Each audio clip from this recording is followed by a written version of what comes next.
Un délicieux choukouya bien épicé, là, bien braisé. Le goût est incroyable. Regardez-moi comment cela est tendre. On n'en fait même pas d'effort.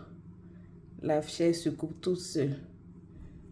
Donc, si vous êtes ready pour ce délicieux mouton braisé, là, bien juteux, let's go pour la recette. On va faire un genre de choukouya rapide au four. Voilà. Donc, pour cela, j'ai 1,5 kg de viande de mouton que je passe maintenant à l'assaisonnement.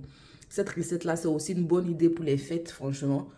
Voilà. À partir du milieu de novembre, on va commencer les recettes pour les fêtes de fin d'année. Que Dieu nous donne longue vie. Donc, let's go pour cette recette. Ça tombe bien, si vous passez par là, que vous n'êtes pas encore abonné, c'est le moment de le faire.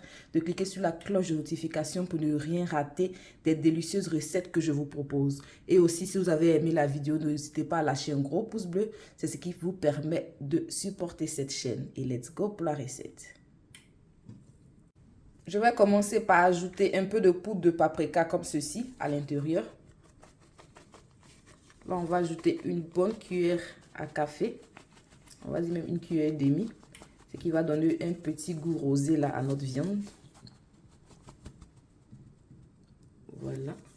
Je vais aussi rajouter du sel à l'ail. Vous pouvez utiliser soit le sel à l'ail comme ceci, ou soit le sel simplement.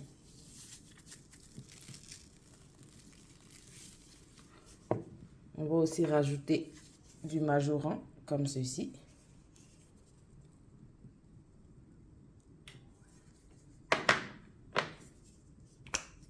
Je vais rajouter de la noix de muscade.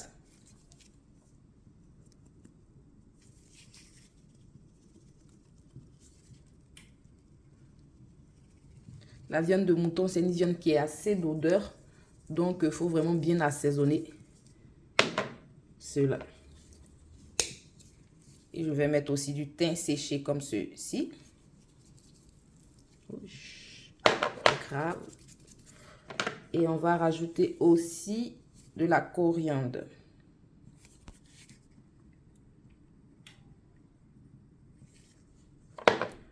Je vais rajouter un cube Maggi poulet. Venez l'émietter par-dessus. Et de préférence avec les mains, essayez de bien mélanger tout ceci. Là, j'ai rajouté une bonne cuillère à soupe de poivre noir moulu. Et je vais continuer à bien mélanger ceci.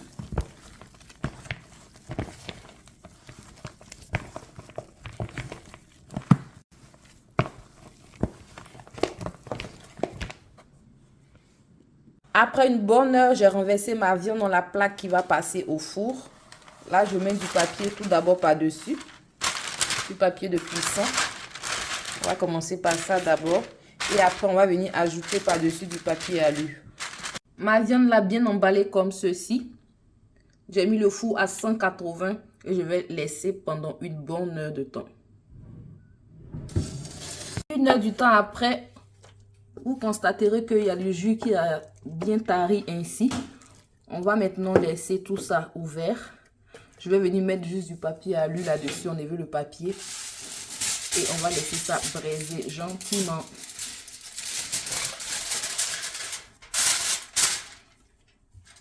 Et là, après une quinzaine de minutes, on ne va plus refermer. Je suis venue carrément ouvrir encore du jus là avec l'huile qui est en train de sortir. Ça, c'est très intéressant. Je vais mélanger un bon coup là. Et on va laisser cela dorer gentiment. J'ai ma marinade qui est composée de persil, oignon et poivre noir en grains écrasés comme ça ici. Vous voulez cette marinade, à un moment j'ai une vidéo aussi sur ma chaîne où je vous montre une délicieuse marinade simple et rapide avec du vieux persil. Donc on va mettre juste un peu de marinade là. Et on va venir tout bien mélanger pour les dernières minutes. Voilà, il faut que la marinade s'imprègne un peu de partout.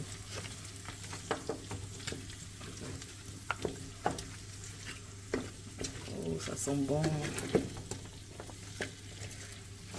Normalement, vous pouvez faire sortir la viande, la mettre dans un récipient bien mélangé, puis remettre au four encore. Mais j'ai pas assez de temps. On va faire ça directement. Et s'assurer de bien mélanger, que la marinade soit parfaitement sur toute la viande. Vous pouvez fermer le four. Et on va finaliser la cuisson de notre délicieux mouton braisé. J'adore l'odeur qu'il y a ici. Putain, c'est incroyable. Et 45 bonnes minutes, mon mouton braisé est ready pour moi. Voilà, vous pouvez laisser un peu plus doré. Cela dépend de vous et je passe au dressage de mon repas.